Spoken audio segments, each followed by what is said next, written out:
What is going on, y'all? Thank you so much for joining us. My name is Chris Hennessy. This is So I Did a Thing, where I have cool conversations with cool people who are doing really cool things. And I'm not even going to talk a whole lot before my guests come on tonight. I'm going to jump right into it. Hey, Kim, how are you, ma'am? Thanks for joining in. That's one of my in real life friends that I actually know in person. My guests tonight, like, they do all kinds of crazy stuff. And if y'all know me, y'all know my story that, I was off into drugs and doing all the craziness. And, I've worked in prison ministry and kind of helped guys coming out of prison and all that. But these two people here are like in the actual trenches, hanging out with the people that are going through all the shit that comes with addiction and homelessness and all that. So without even any more introduction, I'm going to bring out Ben and Jess Owen. What's up, buddy? Hey, what's going on, y'all? Man, Thanks so much for joining me, man. I am good. How are y'all doing? Exhausted, as usual. Exhausted, Just yeah. sick, but we're making it. Oh, no. Yeah. No wonder she's so quiet. I am a little quieter tonight, yeah. What's up, Jason Goodell, Sam Sierra? Glad y'all are here. So, man, let's just jump right into it. Like, y'all have your hands in so many different things. And I was kind of doing a little bit of research before this show. You've got Flanders Field. You've got the Black Rifle Not Coffee Company. And I'm not even going to lie. When I first got on LinkedIn and followed the Black Rifle Company, I thought it was the Black Rifle Coffee Company. You're not alone in that. That's why we had Yeah. coffee. I was tired of getting hate mail for whatever. Somebody found a reason to be mad at the coffee guys. I was like, that's not me. I did that. And then y'all have We Fight Monsters, where you work with kids coming out of trafficking and fighting pedophiles and all that kind of stuff. So y'all are just like, it's trench warfare, isn't it? It is very much so, right here on the streets of America. And you mentioned Flanders. That was kind of where everything started. We've got Black Rifle, which is my day job. It's a company that I own. And we do data intelligence and digital media for the gun industry. We decided to start Flanders Fields we decided to start it back in like 2017, 2018 when she was in the middle of her opiate addiction. I think I was actually sober at the time. And we realized there was no organization dedicated to helping vets battling the opioid epidemic, which in large part at the time, at least, was fueled by VA overprescription of opiates. Yeah. So we kind of came up with the name back then. But from 2017 to 2019, we ended up both back on heroin, crack, homeless, all the insane things. So there was a break there before we actually got it started. I don't know which part of the story you want to dive into first. I'll just give you the quick background on how those two orgs came to be. Yeah, do that. We got clean in 2019 after just a series of murders, violence, watching our friends die and go to prison, losing everything we had. And when we just said enough's enough, we picked up and left the streets of Memphis, moved here to Georgia, to my parents' basement at the time. Slowly got businesses back off the ground. And then in March of 2021, an Army buddy of mine who had been previously addicted to opiates had, I guess, kind of found himself in the same shoes I was in back in like 2014. He's got a slew of charges, is addicted to crack and heroin and needed help again. We were like, well, now's the time to go ahead and start Flanders Fields. I think he had like a $2,700 out-of-pocket expense. The VA was going to take 6 weeks to cover. And dude, with the prevalence of fentanyl on the streets, 6 weeks is a death sentence. I mean, a delay of hours can be death. So I was like, screw that. We're going to pay the bill. We filed with the IRS. We went ahead and paid it, filed with the IRS that day to start the nonprofit. Ended up getting pulled into the evacuation out of Afghanistan on the Black Rifle side. Flanders got thrust kind of unexpectedly into the international spotlight. We go back to Memphis and start trying to take back the same trap houses and dope tracks where we used to suffer. And we realized that most of the people that were out there ready for help were not vets. Flanders was chartered to help vets. So we stood up We Fight Monsters as a sister org to help with everybody that didn't serve. That's the 30,000-foot version or view of the short version of how all that came to be. You tell us which direction you want to go, and we'll head in it with alacrity. Let's dive into Flanders Field a little bit. Yeah. Because, and this is just from the outside looking in and not really me doing anything about it, but I've always had a soft spot for vets coming out and having to deal with the VA and, them prescribing shit that they probably shouldn't be prescribing to them. Yeah. And then they end up homeless. Like these guys have been overseas, fought for freedom, put their life on the line, maybe been injured, maybe had limbs lost, whatever. And now they're homeless on the street, man. And our freaking government isn't doing anything about it. So just tell us, let's start there and then we'll move in. Okay. So our inspiration to start Flanders Fields, you really just described him. He was an amputee that came back from Iraq, ended up addicted to opiates that were at the time prescribed by the VA. This is back in 2007, I think, when he got blown up. I got him off the street in like 2011, got him through treatment, hired him, gave him a job. He ended up living on my couch and then rented the house next door to me. And so 10 years later, he comes back into the picture. We went ahead and started Flanders. Now, I am a vet on paper. I mean, I did serve, I enlisted, but I was not in very long at all. But I've always had an affinity for the veteran community, grew up in a military family. And so we saw a gap and decided to do our best to stand in that gap and help other vets who are battling the same things that we battled out there. The VA's gotten a lot better about the overprescription of opiates, for sure. I think the awareness around the opioid epidemic has helped in large part with that. But there's nobody really there picking up the pieces. And when we talk about veteran homelessness, I don't want to make a blanket statement, but in our experience, which is pretty extensive all over the country, you don't just end up homeless by accident. It doesn't just happen in a vacuum. Right. It's not like you have a house one day and the next day you don't. Right.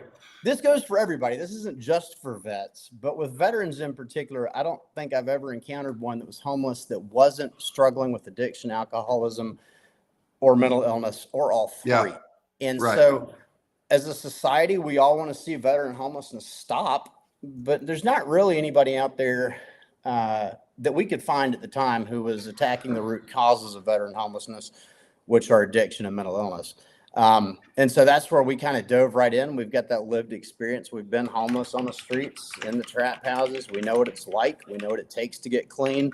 And one thing we did run into early on was there are veteran-focused recovery groups. There are veteran-focused treatment centers. And I'm probably going to ruffle some feathers saying this, but guess what, dude? Vets recover just like everybody else. Yeah. This magic solution of treating them special because they're vets is not the way to do it. 12-step recovery is 12-step recovery. We all recover the same. So that's my soapbox speech about that. But that's how Flanders started. In the charter, we were chartered to help homeless vets, period. And so when we got pulled into Afghanistan, we now have countryless vets, allies all over Afghanistan. And so that's how we justified running the safe houses that we were doing over there. And Flanders got a lot of attention very quickly. Our brand awareness got huge. Our fundraising never really quite caught up to that. Like everybody heard of us. We've been on the news in Saudi Arabia. We've been on the news. I've been on Fox News. I don't know how many times, but the money's not coming from, we're not getting grant funding. We have actually even had people that were like, hey, will you come to this thing so everybody will come because it's Flanders and they'll make money off of it. Yeah. It's like, bro, can we make some money off of it? Right. Yeah, can we use our own brand awareness to raise the money? But I think a big part of that is we just don't like to play the bureaucratic game. And I get that 100%. To get grant funding, you have to play games. A big thing that a lot of these grant making orgs look at is sustainability, and rightfully so. But when they see an organization that's comprised 100% of volunteers and nobody's taking a paycheck, they don't think that's sustainable. And I mean, realistically, maybe it's not. I don't know. We've sustained it for 3 years now, and it's going pretty good. But I think that's been an impediment to us getting big grant money. So we stopped the Safe House program in Afghanistan. We're still doing demining rotations to Ukraine. So we've got one of our vets in recovery who's an EOD expert. We've sent him on 4 or 5 rotations over there doing training for the Territorial Defense Forces. We're currently working on evacuations out of Haiti. So we're still doing some international stuff, which is incredibly expensive. But we've for all intents and purposes, pulled our focus back to Memphis, Tennessee, because it's a hotbed of fentanyl addiction, crack cocaine, violence, sex trafficking. Yeah. And at the end of the day, if we can do something in that one geography and prove that it works and prove that it's made a measurable dent in crime, overdose deaths, suffering, kids going into the system, adults getting incarcerated, if we can make dents in those areas, then we can blueprint what we did and send it out to the masses, and everybody can do it. Yes, you can duplicate it. Exactly. Yeah, for sure. And I think that's what's really cool. Like the same houses y'all were, strung out in and doing dope in and sleeping on the floor in, y'all have turned into y'all don't call them recovery houses, hope houses, or You can call them whatever you want. We always whatever you want to, right? It's like the line of we're turning dope houses into hope houses. Yes, that was what I was looking for. Yeah, we're turning crack houses into crack homes. I mean, it's yes. fun though. But you're right; they are the same houses we almost died in. My friends did die in those houses. My blood is still on the floor in some of those houses, and we started right there. And the reason for that, I mean, it's really simple. Jess and I. There's a picture somewhere when we hit rock bottom, and we probably prayed this prayer 1,000 times. We used to tell God, if you'll just get us out of here, I swear I'll spend the rest of my life coming back from people. And he got us out of there, and we went about our merry little way and started rebuilding businesses and making money, and eventually got back on our feet. And then he called that debt due. So don't make a promise to God in your darkest hour if you're not prepared at some point for him to remind you about that. Yeah, for real. And it did. It took us right back to the same houses, to the same people, the ones that are still alive. Yeah. And we've seen some tremendous success because, and some of them are vets. I mean, we started We Fight Monsters so that we could give equal help to people who didn't serve, because we're not going to step over the dead body of Americans just because they didn't wear a uniform. But there were some vets that were in there in those first few missions when we went back. And so the Buy Back the Block initiative and the several living houses that we run, those are actually, they started as a Flanders Fields initiative. In fact, I was kicked out of a network of halfway houses back in 2014 when I was on my way to my first rock bottom before I met Jess. And Flanders bought those houses. So we now own them. Vets stay in them free of charge. Trafficking survivors stay in them free of charge. Compliments of We Fight Monsters. And everybody else, they work their way through it. A lot of the work you see us doing on the dope track is actually done by residents of our halfway houses. It gives them purpose, and we don't mandate that. If they don't want to volunteer, that's cool. It's an opportunity in front of them for the ones that want to take advantage of that. But we've seen, we're restoring the dope houses back to livable condition, and we're getting to see lives restored in the process, which is just amazing to watch. Yeah, no, for sure. And one thing, and I wish I meant to do it and I totally forgot. I meant to pull up that YouTube video that was like bloopers or whatever, whenever y'all were all out in the streets. I think I commented on it whenever you posted it. And it was just y'all. And that's what really got me, man. Cause it's not like y'all are out there preaching, you got to get clean. You got to get clean. You got to get clean. Y'all are out there loving the hell out of these people, spending time with them, hanging out with them, hugging their neck. I'll never forget that one black woman. She was like flirting with you like a mug, and Jess was like standing right there. And y'all just rolled with it and just played and had fun, and just like, you're real with these people, and that's exactly like people don't get that. Chris. That's exactly what it takes, man. You can't go in there. If you're going into prisons to do the same work, you can't go in there acting high and mighty. You go in there acting like you're another inmate. Because you've been there, you get it. And I've been there. Yeah, I was an inmate. Like I get you know what it's like. Yeah, and that's I think one of the reasons we're so effective out there is not just because we can interact with people like we've been there, but the people we're interacting with, they've seen me smoke crack. They've seen me put $800 in heroin up my arm a day. They've seen me at my absolute worst, and now they see us like this, and that carries a message, and it's not a weak message. If Ben can do it, if Jess can do it, maybe I can do it too. Yeah. And the fact that you're not going back looking like, oh, we're clean, we're successful, I live in a decent house, and whatever. You're just going in there like one of the guys, just like y'all were back then. Oddly, we still feel like we are just one of the if you ask me who I am, I'm a junkie. I'm a drunk, and that will never change until God tells me that label changes. I do still very much identify as that. And, as soon as we started making money, Chris, we started a nonprofit with it. Like we're giving more to the nonprofit than we're raising sometimes. Yeah. So we do still live very humble lives. We may have a house Yeah. for us and all our kids, but our excess is going to, well, I'll give you an example. You have 8 kids, right? We do have 8 kids. You got to have a pretty decent sized house for all that. I'll give you an example though. Right before we got pulled into Afghanistan, I bought a 1968 Chevelle with the intentions of doing all sorts of work on it. I bought that car 3 years ago. I just turned a wrench on it for the first time last week or week before last. That's sad. It took me that long to be willing to spend some money on myself. Yeah. But at the same time, we haven't really gone into our story. I had so many ups and downs over the years where I would do exactly what we've done. I'd build a business back. I'd get money coming in again. And then I would get that sense of accomplishment. Now I can drink like a real man. I'd start drinking responsibly. I'd start collecting toys again. And then we'd end up right back where we were. This is the longest either of us have been clean in our adult lives. And it's because we have purpose today. And our purpose is exactly what we're on this talking about is going back and doing what we're doing. So, yeah, and to that point, whenever y'all were on the awesome journey with Kelly and Christy, I think I love them. Oh man, they're awesome. Yes, yeah, they are the best. And I think that's where I heard you say it. You were like, don't even think that we're doing this for some altruistic reason. Right. Like this is y'all's drug or y'all's replacement. This is what is keeping y'all sober now. It's our 12th step. We have gone overboard with it. I have no problem admitting that.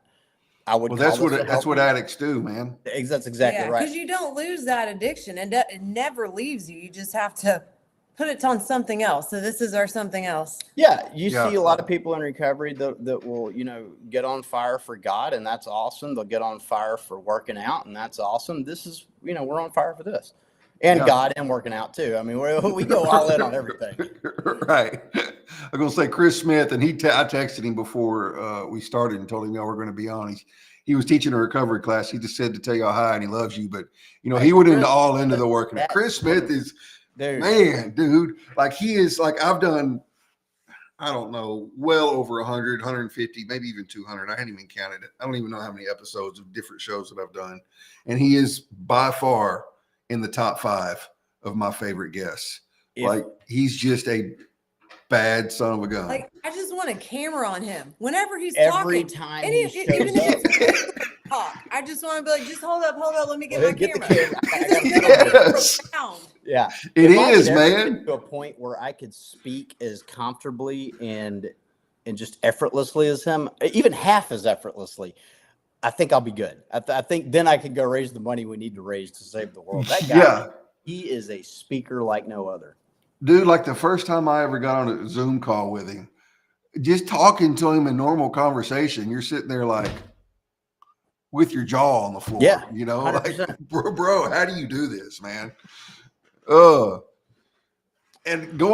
meant to mention this earlier because I meant to get it before we started. There's a lot of things I meant to do before the episode and I didn't do it, but get a link to where people can go donate, but also going back to like the whole bureaucratic thing and grants and notoriety and being on Fox News. I think a lot of it is when people see you in the news like that and in the media, they automatically think they assume there's money. You're big. Yeah. They automatically assume they don't know you're scraping nickels to make ends meet, Yeah, and then they see that. I mean, we're buying active dope houses and closing them. That's not cheap, So obviously, we do raise money. We just spend it the second we raise, which has been an issue with some of these grant making orgs. They look at our 990s and our banks and are like, okay, well, you're not paying any staff. You have $11.23 in your bank account, and you have $30,000 in bills this month. Why are we giving you money? I'm like, because we spent every dime we raised on the people we're helping. That's what we're supposed to do, right? We always make it work. We always make it work. And in large part, it's because of the same way you found us, Chris, social media. Our LinkedIn and Facebook families I don't have words for how great they are. When we have a need and it's compelling, the LinkedIn and Facebook family shows up and we're able to meet those needs. I wish we could get to a point where I could hire somebody to do a lot of, grant writing or what do they call it? Development director or something like that. But for now, dude, the immediate needs, like life and death needs that we have in Memphis, I can't peel money away from those people to hire some, it just. Yeah. And No. like you said, the bureaucracy that comes with grants, man, you're so restricted because with the grants comes rules and comes, you have to do this, you have to do that. And it may or may not, sacrifice your mission or sacrifice your vision and your mission statement. But if it does, you don't want to be tied to that. Right. And it's not even the restrictions that come on it sometimes. It's trying to keep up with the boxes you have to check. Like some of them, we got a grant from, I don't remember who it was, a very small grant, like $3,500.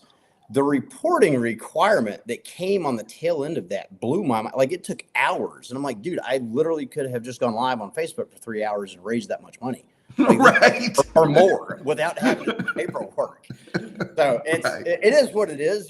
There's a game. And if you want money from certain people, you got to play that game. And I get that. It's their money. I would rather do things the way we're doing it, where we're out there meeting the immediate needs of people who have nobody else that can help them meet them. Yeah, for sure.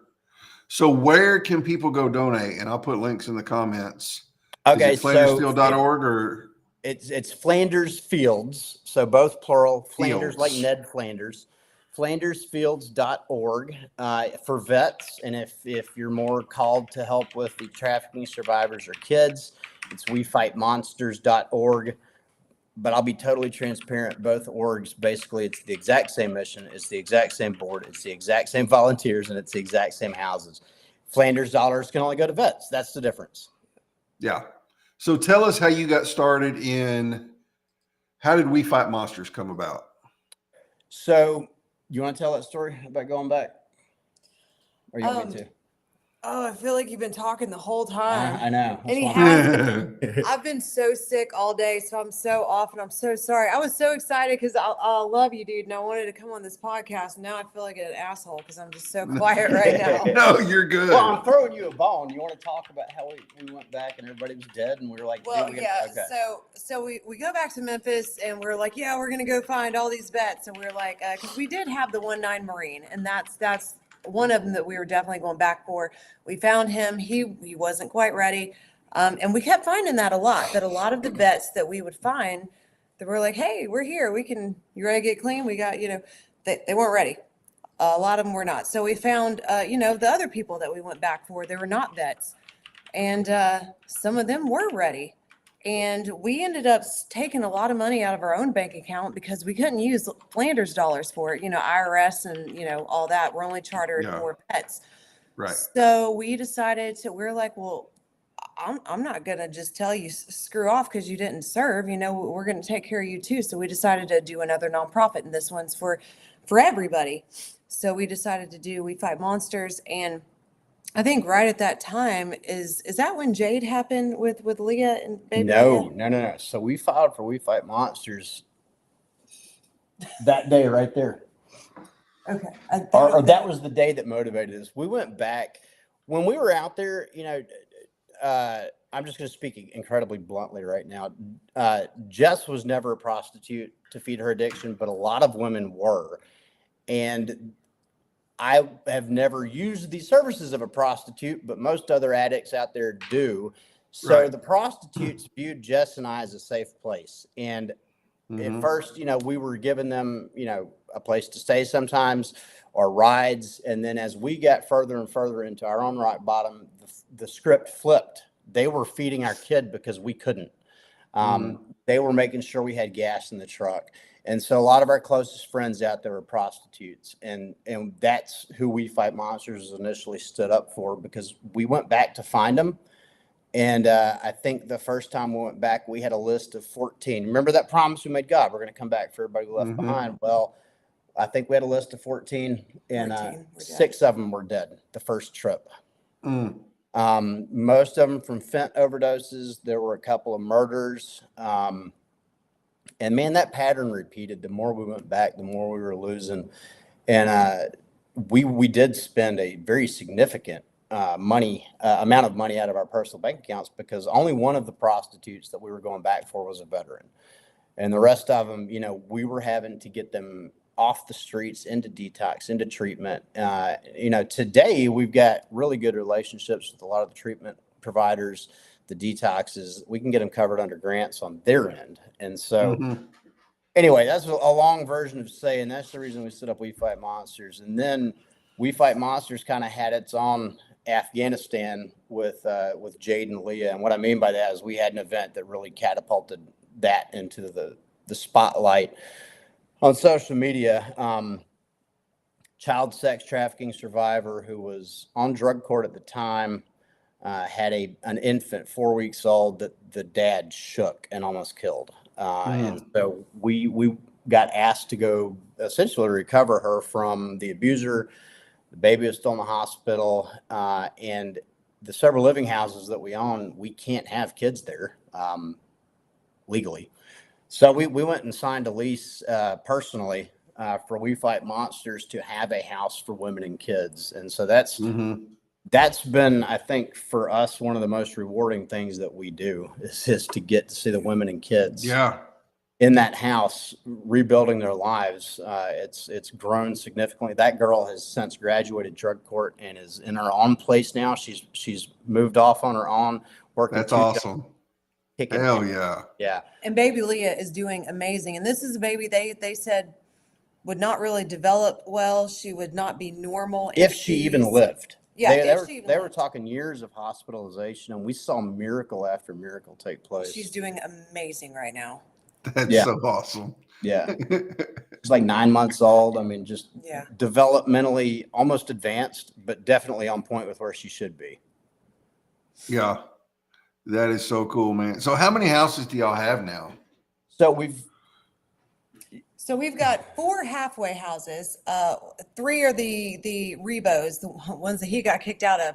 And then the 4th one is the Sparrow House, the one he just talked about with Jade and Leah. And then let's see, we've got 5 more. So there's two that were active dope houses that we closed down and took possession of. We've got a duplex that demolition is going to start on tomorrow for the rehab on that one.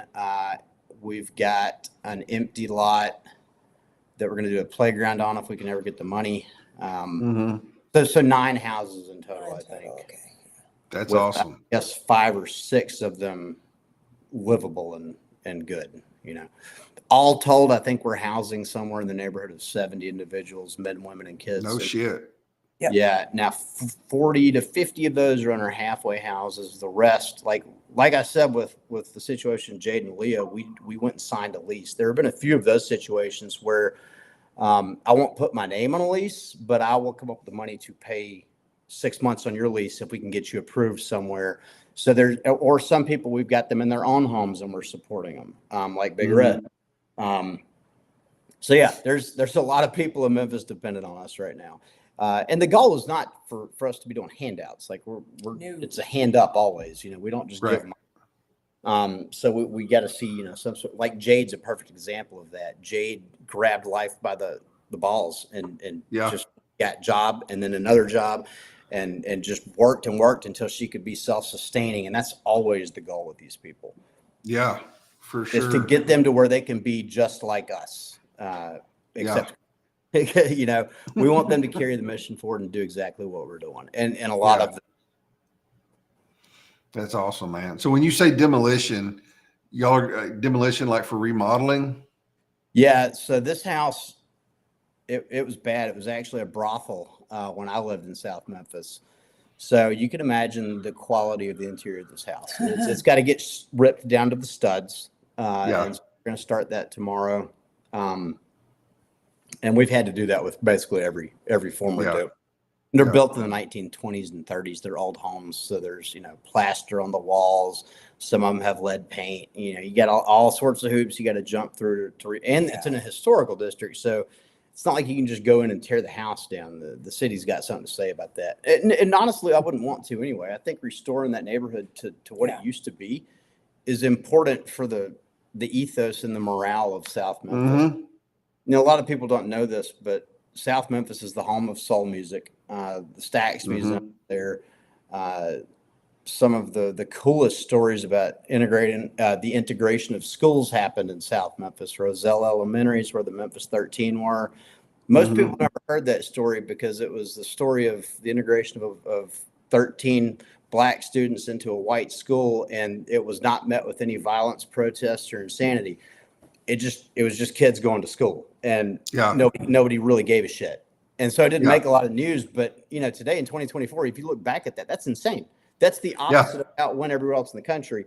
And so Memphis has this awesome, rich history that I want to see back there, where everybody gets along and it's not this hotbed of violence, rape, murder, robbery, and mayhem.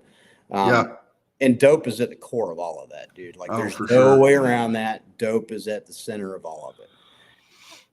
And we've actually proven that, with the 2 trap houses we closed.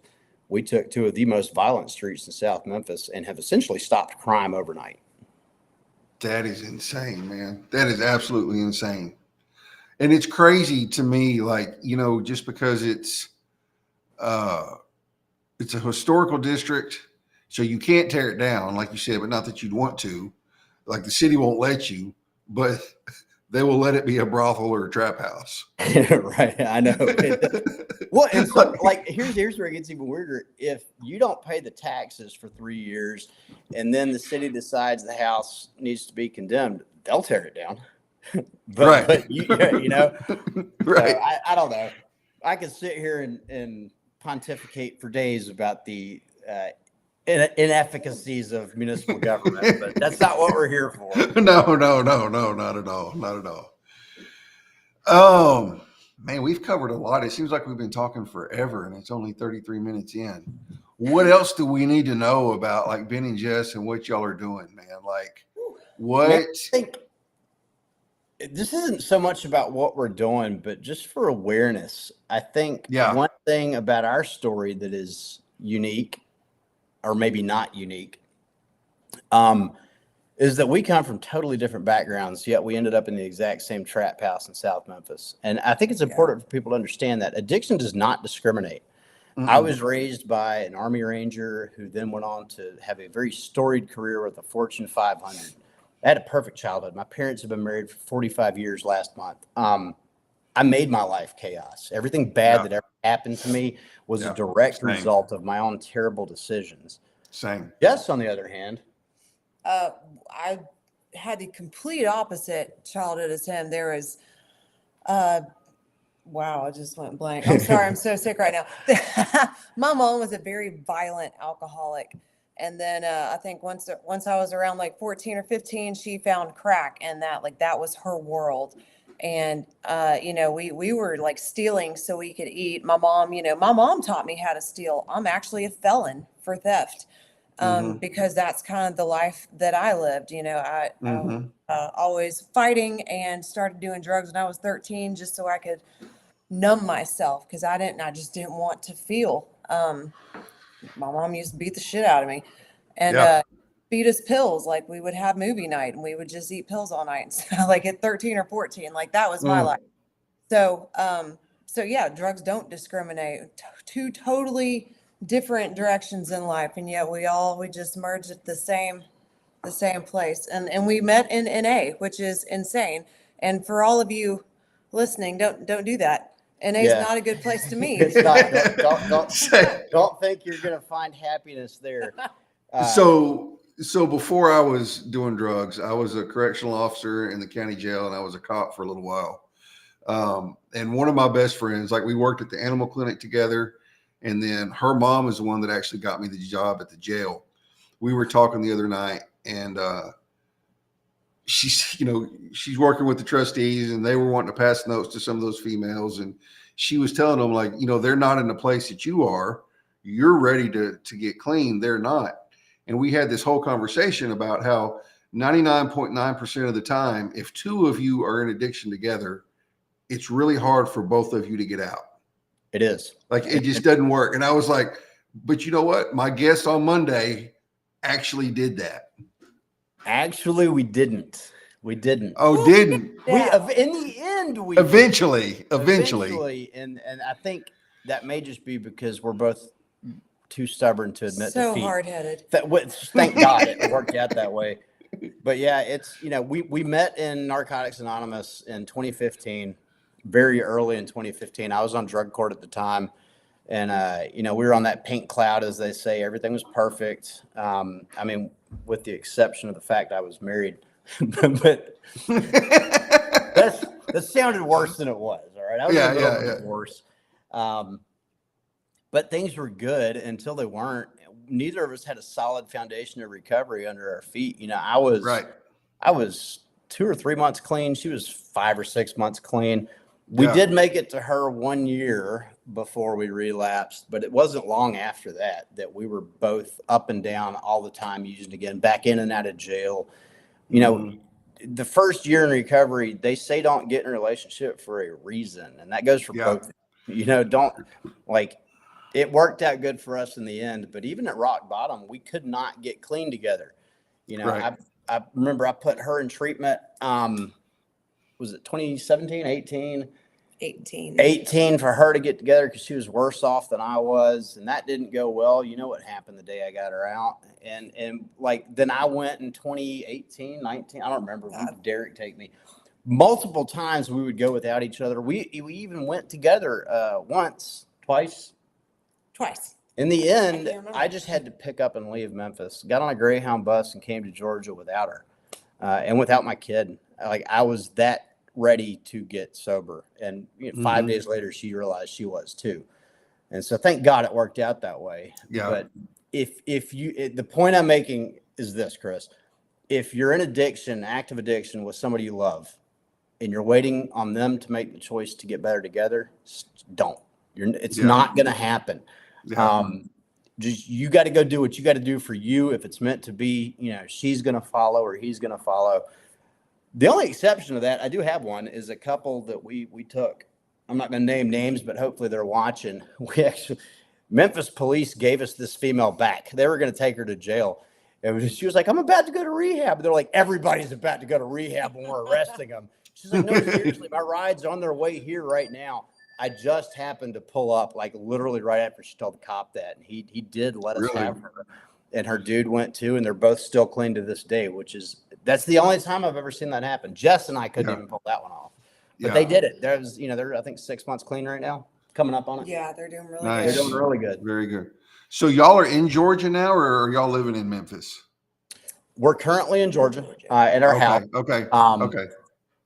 No, I just lied. What?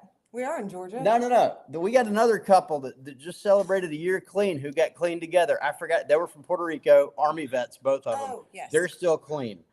Anyway, we're in Georgia right now. We drove back from Memphis yesterday. We drove to Memphis the day before that. So in 24 hours, we drove 700 miles. In the last 10 days, I've spent 46 hours behind a windshield. I remember I saw a Facebook post or something about that. And guess what? Thursday, I'm going back. Yeah. It's rough. Yeah. But it's what it takes. Yeah, for sure. But we're gathering right now that are going to help us so we can start laying low. Yeah, we've got the most solid crew. I don't even have words. And I will name these names because we couldn't do what we do without them. Name them. Give credit where it's due. I hope they're watching. They usually do. But Chris Bobbitt is my right hand on the block. Josh Sneed is my right hand, also on the block, but on outreach. Tiffany Loving is our right hand when it comes to women. And then Bubba Cox is just always there. He guided. He was there when I got kicked out of that halfway house, and he came with the houses when we bought them. And then Matt Wallace runs our men's houses, and I got to tell you, Matt Wallace is probably one of the most unsung heroes we've got. He's super quiet on social media. The guy never gets in any of our videos or anything, but he's really the backbone of 90% of what we do. And hands down, I actually told him this earlier tonight. He's one of the greatest men I've ever known. And I've had the pleasure of meeting some of the most incredible men all around the world. But Matt Wallace, an ex-con in Memphis, Tennessee, is just probably one of the best I've ever known. So By far. And then we've got several others. Like, I don't want to make it sound like that's an exhaustive list. You know, we got Kirsten and Jade who have helped us do a whole lot on the women's side of things. Lucretia Sims, if she's watching, we recovered her from the trap house where we almost died. She runs Sparrow House for us now. She's just an absolute rock star. She's the one that got her truck stolen. Like she's the 2 one that days got her ago. truck. No, that was yesterday. Was that yesterday? Yesterday morning, she got her truck stolen. Oh, that was yesterday. Yeah. Krisha is, man, I could talk for hours about her. We have the pleasure of getting to deal with some of the most amazing people you'll ever meet. And I really wish they all had the same platform I do, because I do have a large social media reach, which makes it look like this is the Ben and Jess show. And it's very much not. You know, these guys are out there bleeding in the trenches every day. Mm-hmm. I at least get to come home to Georgia, where we live out in the country, and you know, it's nice. They're there all the time on the dope tracks, living in the halfway houses, and they're making things go round when we can't. And I'd be stone cold dead if not for them. Yeah, and so would a lot of other people. Yeah, that's awesome, man. And these people probably lived the same life y'all did. Oh, dude, 100%. Look, Matt Wallace, I don't know how many years he's spent in prison. Matt essentially was given a life sentence to Rebos. They told him he had to ride out his probation there. So he came at the houses when we bought him. Chris Bobbitt's done 22 years of his 49 in prison. Krisha, I don't know how many times she's been in and out. Tiffany's been in and out a bunch. Josh Sneed, we got fresh from jail, or I guess fresh from treatment. Mm-hmm. Yeah, they've all lived the same life. Krisha lived the life with us. We were there in with the her. trap house with her. Okay. Yeah. That's freaking awesome, man. Yeah. That's got to be like full circle. Like that's that's got to be amazing, dude. Like to see, because that's somebody you knew and actually were friends with. And now y'all are working together. Well, they weren't friends. Krisha and Jess hated each other. She sold me fake crack, and it made me very angry. But me and Krisha have always been cool. Now today they're, you know, I love her to death. Love her to death. Yeah. I mean, that's my sister, man. You know, Yeah. so, but yeah, and there's a few of those people that were out there with the grizzly bear with us, who are now alongside the mission helping. It's funny seeing everything kind of come full circle like that. But you got to remember, the whole reason we started was because of that promise we made God. We're going to come back for everything left behind. And honestly, Krisha, her sister, and her brother, they're the reason we came back. Yeah. And they're all, you know, her sister put down a 45-year heroin addiction, 44 years. Wow. Daily heroin use. She let us get her into a detox and treatment. We've got probably the best treatment intake coordinator of anybody on earth, period. His name's Marcus McDonald. He actually got that veteran couple placed for us. He can get people placed anywhere in the country inside of like 24 hours, which is critical. Like, you can't have a delay because people change their minds so fast. Yeah, I was going to say, like, let them start jonesing a little bit and see where their mind is. And what's amazing about Marcus is, like, we don't pay him. You know, we can't pay him. We don't have any money. All of our money goes to the housing and all of that. But you call the dude 24/7, and he'll answer the phone and he'll get somebody placed just because it's the right thing, just because somebody did it for him. Yeah. Yeah. That's and awesome. so, yeah, we've got to have this army of rock stars. For sure. Yeah. For sure. So where do we get merch at, man? Is it at Flanders Field? OnceAmerican.com. OnceAmerican.com. Yep. We actually bought that domain. We were going to do something with it, like I think we're going to have like a big collaboration of all of our efforts. Yeah, it was going to be like, we had a great vision for it. And then I was like, you know what? I'm just going to sell T-shirts to fund the nonprofits. And so that's what it is now. But they're awesome shirts. She's wearing one. I'm wearing one. My hoodie came from there.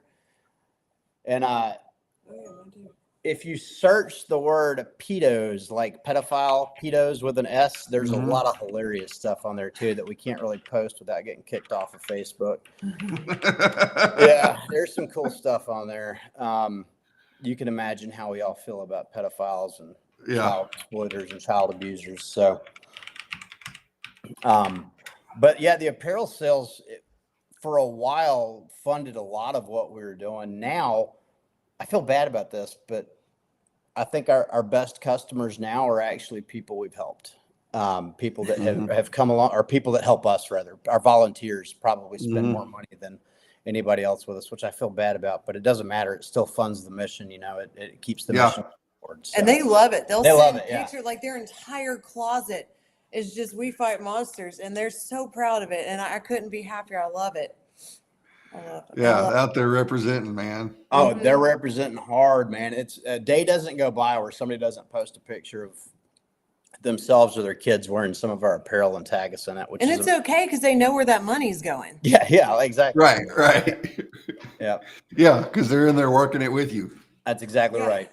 For sure. I think I had this big vision that we would get big like Grunt Style or Nine Line or Till Valhalla Project or something. Maybe one day it will, you know, but when you spend all the money on a mission instead of advertising, that gets tricky. So, yeah, for sure. When you're relying on just your social media, which is awesome. It's working, man. I mean, yeah, it's working. Yeah, 75 people in Memphis, and some something's working, right? It's getting done. It's getting done. We've not run into. We're always broke, and we're always unsure of how we're going to cross the next bridge, but we always manage to cross it. God always provides. Always. Every time. Always. You know, the Bible says, "I've never seen the righteous forsaken, nor a seed begging for bread." And it may come right down to the nut cutting, but it always does. The provision is there. Yes, it comes every time. It's like I told Creasha when her truck got stolen yesterday. You know, don't worry, we're going to replace it. I don't know how yet, but it's going to get done. And I have no doubts about that. Neither does she. You know, the community and God will show up right on time. They always do. Yeah. I mean, at the end of the day, if you look at what we're doing, who doesn't love it? I mean, we're literally getting kids off the damn street, man. Like it's awesome. Yeah, it is awesome. It is. It's just the you know, as if Flanders Fields was not already big enough, you saw another need. And it's you know, I'm not trying to like fanboy or toot y'all's horn, but I am at the same time. But it's just like, that is legitimately the heart of the Father, is to love on people, to pull people out of the pit, meet them where they're at, and not back down from, oh, okay, this needs to happen too. Oh, okay, this needs to happen too. Well, we do stay very heavy in prayer, you know. Yeah, I would imagine you have to, man. Have to at this very work. Guided by God. I don't know. We don't have enough time to go into the stories, but we've gone some really weird, crazy places. I bet. Where people die. Sometimes while we're there, and I never feel scared because I don't go anywhere that God doesn't tell us to go. The mission is very much divinely ordained. We're not a religious organization, but Jess and I are very strong Christians, and we will never shy away from that. We're doing this because God told us to love our neighbor, and this is how we're loving our neighbor. Come on. And because of where we come from, our neighbors are the prostitutes, the addicts, the ex-cons, and in some cases, the bad guys. We've seen a handful of them decide to come over to our side of the street and start helping us. And some of them who are still out there as criminals have actually helped get a slew of women out of sex trafficking and into treatment. So, and a lot of them aren't even bad guys. That's the way they were raised. Mama taught them, hey, if you need to go make some money, go sell this dope. And that, you know, from they were 9 years old. So, you know, where society deems them as, oh, they're bad guys or drug dealers, they're really not. And we know a lot of them, like, fully, like, actually on the inside, they're actually good people. They were just raised badly. Yeah. Yeah, 100%. You know, having been to prison, you get asked, and I grew up a lot like Ben did. You know, I grew up in a real strong Christian home. You know, I was the kid in youth group that all the mamas were looking at for their daughters and just all that kind of stuff. And so you end up on drugs and in prison. When you get out, like, everybody has all these crazy questions. Like, were you in there with murderers? Were you in there with rapists? Like, what, you know, and like, man, like, yeah, there's some dudes that were pieces of shit, but there were also really good dudes. Like, it was like an oxymoron, but like good hearted, man, give you the shirt off their back. Yeah. Oh, dude. Yeah. A human trafficker former human trafficker has helped us get more trafficking victims off the streets than anybody else. A dope boy has helped us close a dope house. You know, they're still good people. And I truly believe that no human life is beyond redemption. Caveat to that, I do not consider pedophiles people, but every human life is redeemable. So we're going to operate under that assumption until we have reason to believe otherwise. But we've seen some true bad guys become good. And that dude that was a former human trafficker, he's probably helped y'all so much because he knows the game. 100%. Yeah. Like is able to because he knows the game. He knows the game, and more importantly, he knows the players. You know, we know a lot of the players, but at the end of the day, if you look at me, I'm a tattooed white guy operating in South Memphis, and she's a big booty white girl operating in South Memphis. There's only so far that's going to get you. Right. So we got to know some of the players that are still on the wrong side of the law out there to do what we're doing. And even though they know we're taking food off their table, they like what we're doing. You help a dope boy's sister or mom stop selling her body and get off dope, you got a friend for life. Yeah, for sure. I imagine so. All right. We've gone a little bit over time, which is fine because I've enjoyed the shit out of this conversation.